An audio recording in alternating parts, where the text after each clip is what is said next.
joining me, guys. I'm so excited that we're here to talk about living on the knife's edge, the fine line between entrepreneurship and anxiety. So would you be able to introduce yourselves a little bit about who you are and what your business is?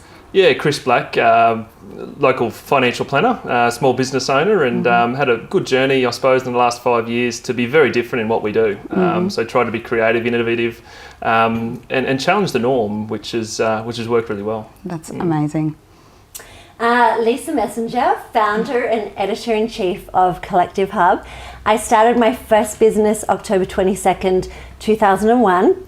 I'm not going to tell you about the last 17 years, but for 11 years I was over-servicing, undercharging, being everything to everyone.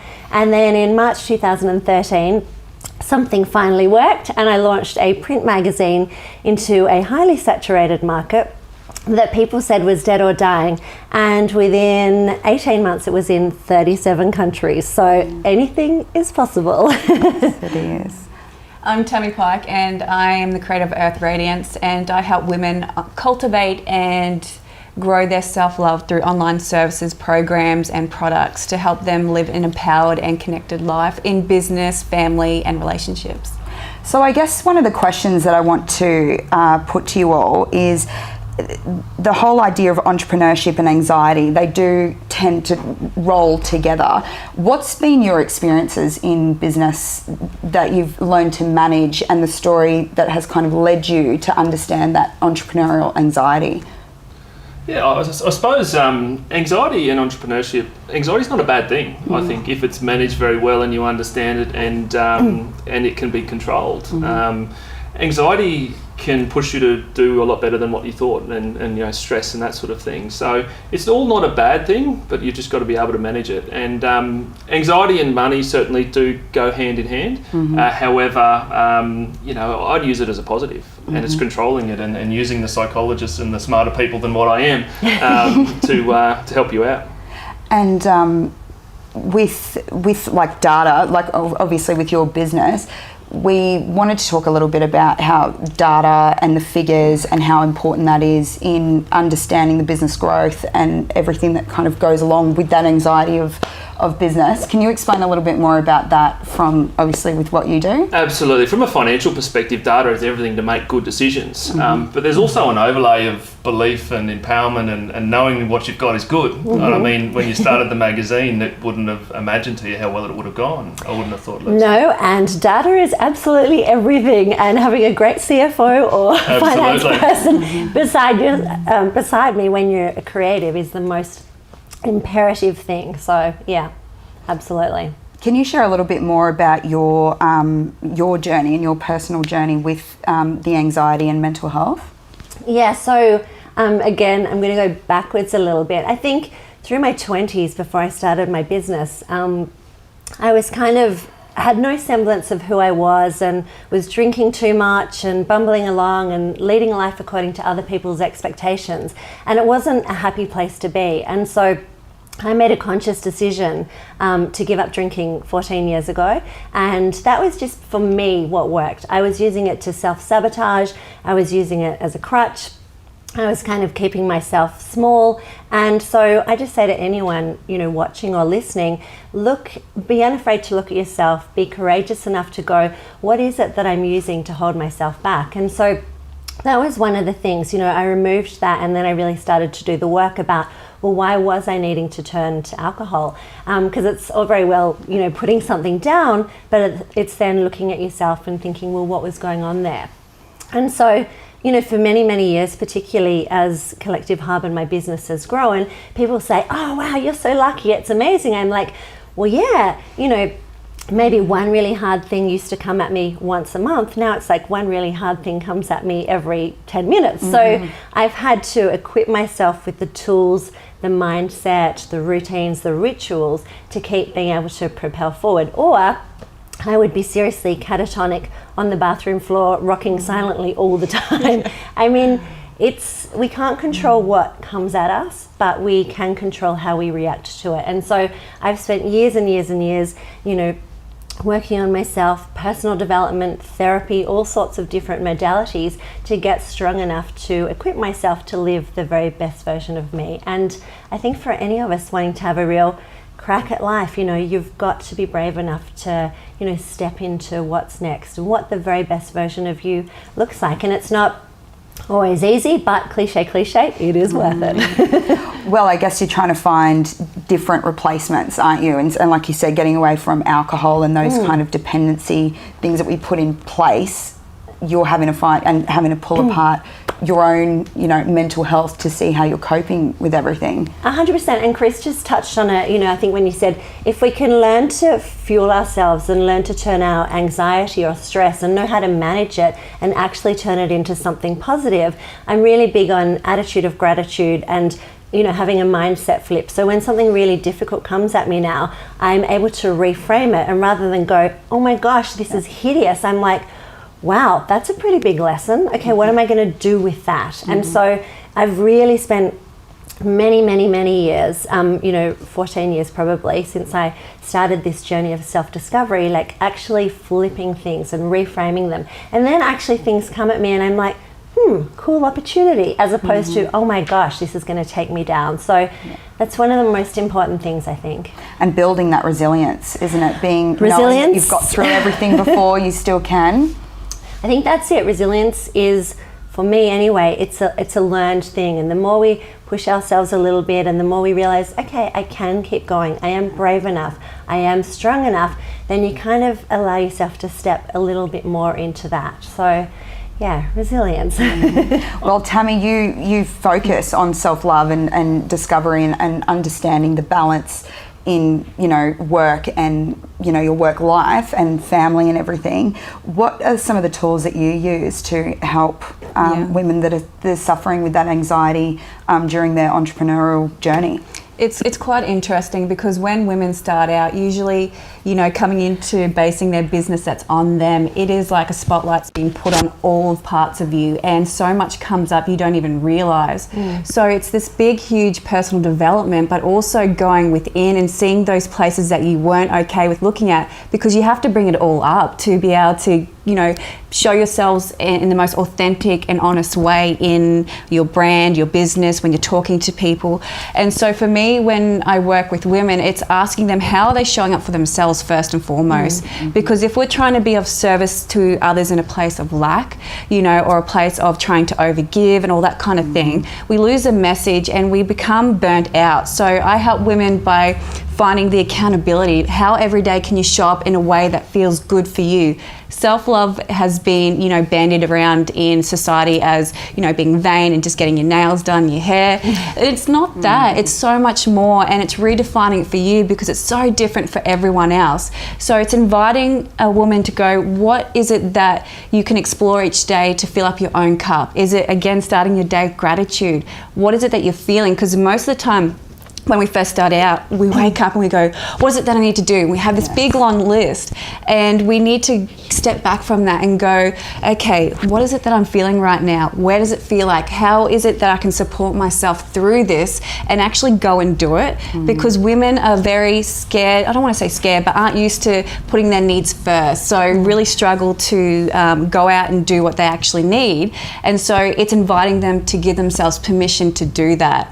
What happens then is they go out and create their own rituals that they show up and share that they're doing that and being accountable, and they see that they're able to come from a place of empowerment and balance and being able to provide service in a much more deeper and balanced way. So it's everyday rituals, it's whether it's meditation, walking, drawing, whatever it is, it doesn't matter. It's what feels good for them and going and doing it, talking kind to themselves. Anxiety in business is huge, and I think that's the thing, is in the mindset. You've really got to talk and look after and nurture yourself in that way. 100%. So once everyone's kind of in that place with choosing a good mindset and really learning how to put themselves first, what about, and how have you guys gone about getting the right people around you and finding the right teams? Yeah, I think I've done very well, to be honest. My team involves my wife, who actually is my full-time psychologist. I read that. So she is honestly the most important person in the world to me, based on my medical and support network. The beautiful mother of my 3 kids as well. So finding the right people are absolutely essential, and that's from a home perspective. And then you come into the office, and you've got to get good people around you who support you, who take away your stresses and share them with you and support your journey. So people, you ask any sort of successful business person. I'm reading Richard Branson's autobiography at the moment. His whole business is built on people, Absolutely, and service, and his employees. So finding the right people is the hardest thing that any business can do, but the most it's important. the most rewarding as well. So get good people. Do you find that once you have, obviously centered in yourself, and then you do have those people, that you are able to see the people that aren't aligning with you as well, and how you handle that from a business point of view? Yeah, I think it becomes very clear. I think it becomes very clear who's on your team and who's not on your team. And when people are rowing in the right direction, everything becomes easy, isn't it? And life and work and profits and business, it just becomes a dream. And and that's the utopia. And if you can get that and keep that, then easy. You won't probably have many anxieties, but you'll have anxieties to get there, I'd suggest. But I think too, though, like finding that tribe, you have to go through a space where you are going through it by yourself, because you're letting go of the toxic relationships, you're seeing what it is that you actually need, and then also being confident enough to not be influenced by anyone else. So you have to find yourself. And then I think that's when you draw in the right support team, when you're ready to own your work and own who you actually want around you to support you. I think you have to be so clear on that. If you want to build your business and build your brand, it has to be aligned with you, with all the people you have. So I think that's huge. But I think you can fail in that as well, and you fail to get to where you actually want, and I think that's a big part of your journey. And so making those mistakes and finding those toxic people, and then learning what not to look at you definitely the next time. You still do that, but I think there's a point where you have to sort of go by yourself in a space where you have to learn who you are and what is it that you need. I find, especially if you're an individual entrepreneur, then growing your team like that. What do you feel? Well, I have had everything. So the first 11 years of my business, I only ever had 3 staff. And I was always embarrassed, because I thought a measure of success externally seemed to be, how many staff have you got? And I used to embarrassingly say, 3. And then I grew, when I launched Collective, to 32 full-time staff and over $3 million in fixed salaries alone within a couple of years. And I can now say that was not a very sensible thing to do, because what happened was we weren't prepared for scale. We had a lot of duplication. I am brilliant, like insanely great at being a visionary, a leader. I can see things before they exist. I love creating. I am hideous at operations, finance, legal, IT, HR, horrible. So what is so important is to have someone incredible, or a team of incredible people that, supplement your weaknesses. So now I am like totally in love with anyone like Chris, because I know that data is an absolute imperative. When you grow that quickly, you've got to have that person running alongside you, so that as a creative you can run and be free and create. But Chris is there going, that revenue stream's not good, that's not profitable, the margins there are great, So I'm now all about decentralizing, hiring specialists, not generalists. Everything's on a project by project basis. People have KPIs, so key performance indicators. We've gone back to being intimate again with data, and people like Chris are my best friends. But I think as well, on that point, it is all about surrounding yourself with an incredible team. And people often say to me, who's your mentor? And I always answer it like this: I don't have one. I have, incredible people who've had very, very big businesses, far bigger in all sorts of ways than mine. So when something happens and it's horrible, that person will always have experienced something so much worse. So in terms of anxiety, everything's relative. So I'll quickly call a guy Jeff, and I'll be like, Jeff, I just lost this much money, and he'll be like, don't worry, Lisa, I just lost 170 million or something. And I'll be like, it's Perspective. okay. But everything's relative, right? And the other end of the spectrum is I have this guy called Raj in India. He's lived in a commune for 35 years. He's like zen, immovable. So, if I need to be brought down to earth, I'm like, Raj, I just need a bit of, So, and then I have beautiful feminine, mentors. And so I think it's really important that we recognize that no one person can support us through all of our needs, and so I have really diversified and have lots of people that I call on all the time, depending on what kind of state I'm in, and they need to ground me or say, it's okay, I've been there. We're not in this alone, and we can't possibly do it on our own.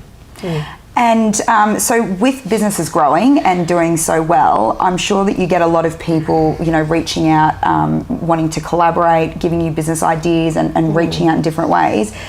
I want to talk about how you say no and the power of no. Yes, that's what I want to talk about. So what do you find is, why that is such a great tool? Because I think, especially as women, saying yes is ingrained in us more. How do you feel about saying no and being able, the data helps, right? That you can go, it's not speaking.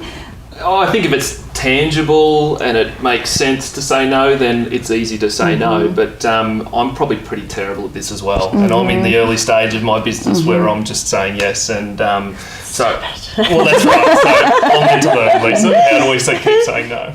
Yeah, I alluded to that before when I said for the first 11 years of my business, I was, over-servicing, undercharging, saying yes to everyone. And anyone will be able to relate to this. People will say, I hear you're the guru of, or you're great at. Oh, can I pick your brains over a coffee? And so when you start out, you're like, oh, yes. But what happens is you end up having 10 coffees a week and you never actually do anything. And being busy and being productive are two very different things. And so this is about, and if we come back to anxiety, this is about having boundaries and not negotiables and knowing what's okay.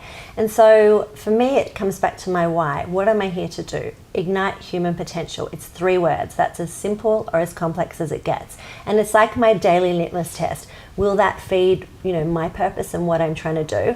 And also be unafraid to push back with a question. Okay, you want to meet with me? I'm always about value exchange. What's in it for me? What's in it for you? Pop that in an email to me and then let's see if we can progress this.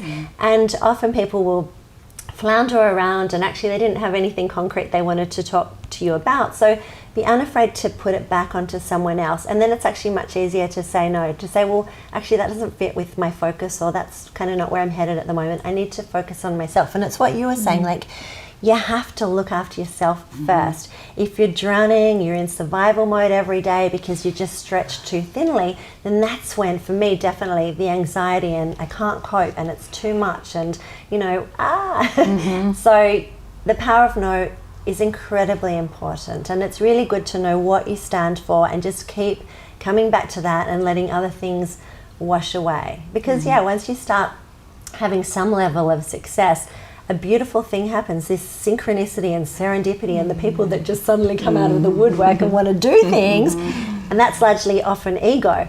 Wow, this person wants to do something, I'll just say yes. Oh, this person. And suddenly, before you know it, as I had, not a clever way to do a business, I have 18 different revenue streams and proudly, and none of them are doing anything because I'm saying yes to too much. So the power of no, yes, absolutely. I think it's also really important, especially for entrepreneurs who are starting out, but doing it in your personal life just as much as in your business life. And I think that's where you learn, because if you're a giver in your personal life, even if it's to your kids, it doesn't matter which way, kids, love, family, relationships, friends, doesn't matter, all areas. And when we learn to start saying no in all of that, in a loving way, not in a negative way, but just, this does not serve me, it's not good for me, we start becoming empowered, we start seeing this amazing thing happen, we start freeing up our time, we start creating, we start being productive, but we feel empowered with our time as well. Yeah, can I just add to that, not negotiables. I think for so many years in business, I used to get to the office at 8 o'clock every morning because I had to be there before my staff, and then I'd leave at 6:30 because I felt I had to be. And then I was like, this isn't serving anyone. When I'm in the office, I'm busy, but I'm putting out fires and I'm reacting. When I'm out of the office, I'm productive and I'm harnessing my own skill set. So now I have a not negotiable. I don't start work until 10 a.m. So before 10, I go to the gym, I take my jog for a walk, I drink my green smoothie, then if it all goes downhill and I have hot chips for lunch, it's okay. And then I spend some time listening to podcasts and educating myself, meditating, journaling. So there's very strong rituals that I have before anyone can interrupt my day. And that's something that took me a long time, a lot of self-sabotage, self-doubt, can I do this? And then when I owned it, and I was like, yeah, I don't start until 10. And it's so empowering because by the time I actually start reacting, I'm feeling strong, I'm feeling grounded, I'm feeling calm, and I'm ready to take on the world. It's I'll expand on that. I think exercise is that for so many people, it's that beautiful medicine that just gets you going in the morning or in the afternoon or whenever you want to do it. So 100%. I think that's a very strong thing that my wife always sort of pushes as well. And you're on top of the game before you start. And make your own rules. It's so funny. I meditate a lot, and I've spent a lot of time in India, 3 weeks at a time in a big meditation center. And when I met my boyfriend, he was perplexed. He's like, but I never see you meditating. And I was like, well, I do things my own way. Like I very rarely sit just cross-legged, humming ohms. But, I'll go for a run, and that's a moving meditation for me. Or I'll do things mindfully as I move through the day. So I think that's so important for people just to go, and your wife probably said some of this, just recognize what works for you. Take little bits from all sorts of people and modalities and make it your own. And I think that's very liberating. And something that I want to touch on as well for any young entrepreneurs and in that startup space, excuse me, is talking about the ego side of things, because I think we all get into business to work for ourselves and create our lives the way we want to live them. But we can, I think especially in that 12 to 18 months, really start to chase, whether it's the money or it's the status or the fame or the notoriety behind it. What kind of advice would you give to anybody who, are trying to avoid being kind of ego-led? Do you want to start, Tammie? I think from my side, the beauty of my job and what I really love about talking numbers and seeing people and it's seeing their journey and how they get there, and it's seeing them right at the start a lot of the times as well. Sometimes people look at aspirational companies and businesses, and from the outside looking in, they look amazing. Yes. And there's this brilliant lifestyle and cars and riches and that are there. But when you dig a bit deeper, everyone's unhappy and there's no money in the kitty. It's just this mirage of what's going on. So they might have a big ego, but they don't have a really good business, and they're very unhappy, and they're overweight and unhealthy and all those sort of things. So I see this all the time. you've got to have that balance, and if ego is what you're chasing, you're probably in the wrong line of work, or you shouldn't be starting a business going. I don't know. I don't know what you should do if you've got a big ego, but go and do some meditation. Else. Look at yourself in the mirror. Yeah, I think it's the one thing I say to myself every day is, why am I here? What am I here to do? Because I think for any of us, it's about keeping ourselves in check, and that's why on a daily basis, because as anyone starts to have achieved some level of success, you either see them turn into narcissistic or they actually stay humble and grounded and remember why they're here to do what they do. And so I think it's really important just to keep checking in with what's my why. And as Chris is saying, I think a lot of people just they look at other people and these aspirations. I want to own a bigger house than my neighbor next door. I want to own a yacht, whatever it is. And that's like, but I always ask people, what's the feeling behind that? Why do you want to have that? Because I think so many people just run at things from a surface perspective. It's like, I want more money, I want more this, why? And if you can get to the feeling behind it, because I want to feel like this, then it's like, well, do you actually need that to do that? In my experience, I could not care less about money for money's sake. Like, it's the most boring thing on the planet. It is absolutely imperative for freedom and choice and platform and to do what we want to do with.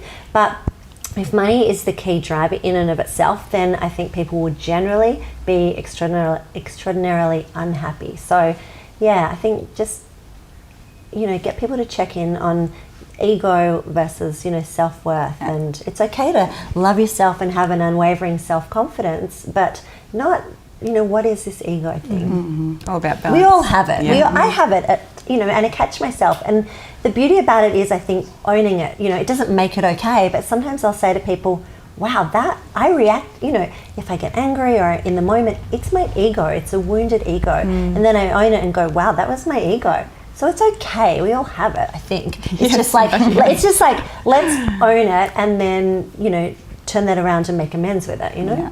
I really think for me it's been being of service. So every day, how can I be of service? How can I be of service? And I think that takes away your ego. And when you work with people, for me, learning the beauty in letting go of their outcome. It has nothing to do with me. Yes. It's what they show up and put into it. I can facilitate the space for them to receive whatever it is that they're wanting to receive, but that rest is them. And even if it's a great outcome, that's awesome for them. It's nothing to do with me. They've chosen to do the work. So it's again like a facilitator. I'm a facilitator. That's what I do. And I support them in all areas, but they have to be the ones to show up. So I think when we come back to how can we be of service and really to that heart-centered why, like you said, the why is so important, but it takes us out of it. It just takes up, this is my gift, this is how I can be of service. And it doesn't matter if you're, someone behind the counter, great customer service, or you're the president of Australia. It doesn't matter because it's how you can show up and share your gift with the world. I think that's what's most important. 100%. And can I just add something about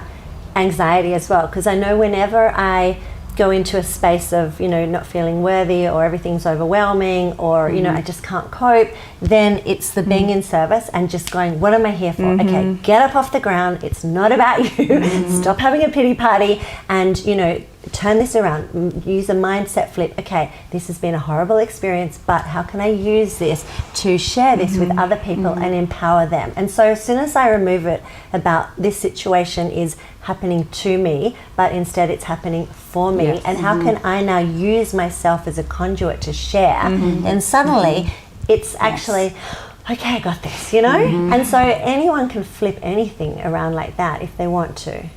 Well, even with gratitude as well, and having that, even when it is hard and there are challenges and setbacks, still having that gratitude to be able to face those situations. Yeah, absolutely. You've got to enjoy what you're doing, and you've got to be thankful for where you are and what you're doing. And again, coming back to what we do, and my wife, the psychologist carer of me. Absolutely. Can I borrow her sometime? Absolutely. Yeah, you love her. Before every night we say 3 things that we're grateful for. And it's very simple, but it just reminds you of how lucky you are. And even if you've had a terrible day, there's 3 awesome things in your life that you go to bed with within your mind. And that's a very powerful thing that just retrains your brain to think positively. And that's cool. And I'm a finance guy, I'm a nerdy numbers guy, but my wife has softened me into all of that, and that makes me a better person, makes me a better business person. It helps me to understand people better, to help them to make better financial decisions to achieve what they want to achieve. So it goes together. It really does. Oh, I love that. That's that duality, isn't it? Of the, it is, yeah. The two. It's so important. And the gratitude thing you can do by journaling, and then when you're having a downtime, read back through the 3 things that, 3 by 365 or whatever, and you've got this whole journal full of amazing things, or write them and pop them in a little jar and then pull one out when you're feeling a bit anxious or down. There's so many different tips, tricks, tools that we can do just to go, life's really tricky. Oh, actually, this is, simple things. That's when I watched my kids do this, or when I took my dog for this, or I was at the beach, or I was in Toowoomba. For me, I think the biggest thing I've learned about gratitude is that you actually have to feel it. Like, you just can't go, I'm grateful for my husband, I'm grateful for my dog, I'm grateful for my house, I'm grateful for my business. You can't just speak it. You have to go back and just keep saying it until you believe it and you resonate with it and you align with it, and then you put that out there. And I think that's when, you get into the law of attraction, all that kind of stuff. But I think it's making it fun too. So taking on from what you say with your gratitudes, we also do gratitudes but celebrations as well after it, and we all high five and start singing the celebration song. But it just brings joy into it too. So you've got the gratitude, the thankfulness, but then bring fun and joy, and it makes it such a deeper, more connected experience. And you have that fun because we get so serious sometimes, and it's bringing that back into it and getting that balance. So fun, joy, playfulness. Yes. Don't take yourself too seriously. I think it is so true. So we'll probably have to wrap up shortly, but if you could maybe give one piece of advice to anyone who's maybe starting out or in the entrepreneurial space or is going through that really anxious time, what would you want to share with them? I think for me, data is good. Do your research before you make any good decisions. But probably the primary thing for me is back yourself. You've got a good idea. You're confident in what you can do and your own ability. Back yourself. Get good people in your corner that are actually invested in yourself and your own success. Build a professional team, and you can't fail. And if you fail, you've learned something, and you can try again.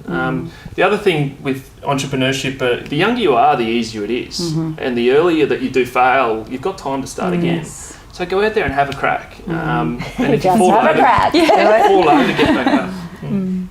I'm going to back that up with, have an unwavering self-belief. So whatever it is, whatever tools you need to harness, whatever work you need to do to get that, and then surround yourself with an amazing team. So hire your weaknesses. For me, hire Chris quite quickly. Fail fast and celebrate failure. Failure's okay. Just don't do it again, or you're an idiot. No. Learn. But fail fast. Fail all the time. I would fail 20 times a day. I'm always testing things. I'm unafraid to test things. And know what your purpose is, know what your why is, know what gets you out of bed every day, and make it bigger than you. I think that's it. Be in service. So to add on to what these awesome people have said, I feel that it's creating a boundary for your personal self-care. That is imperative to create a scaling or growing business. You have to be solid in yourself. So it's non-negotiables with your self-love and self-care routines every morning during the day. And again, creating those boundaries and those rituals that will fill you up every single day, because burnout's so easy, and pushing yourself harder even when you are not performing or being productive, you're not going to get anywhere. Take a break, go out, do something that will fill your cup up, and you will flow so much more easier, and rather than just sitting and going, I've got to get it done. It won't work. Time and space. Exactly. Get out in nature. That's what I reckon. Get out in nature, ground, immerse, and just connect to that amazing energy. Well, thank you all so much for having a chat with me today. It's been really insightful and great to hear everyone's thoughts on anxiety and entrepreneurship. So do you guys want to share a little bit of where everyone can find you who's watching? Yeah, so Fortress Financial Solutions in Toowoomba. Google us, find us, call us. Happy to have a chat. I'll give away a cup of coffee for have a chat. So, charging everything out on you. Charging everything. Time is money. No. Lisa Messenger and Collective Hub across all social platforms is probably the easiest, I think. Instagram, Twitter, LinkedIn, Facebook, whatever else there is. For me, Earth Radiance, again, over all platforms and on website. So just connect that way. I love connecting and talking to new people, so don't be afraid to send a message and say hello. Perfect. Thank you so much, guys. I hope everyone watching is one step further away from anxiety and one step closer to success. So thank you all. Thanks, Sam. Thank you.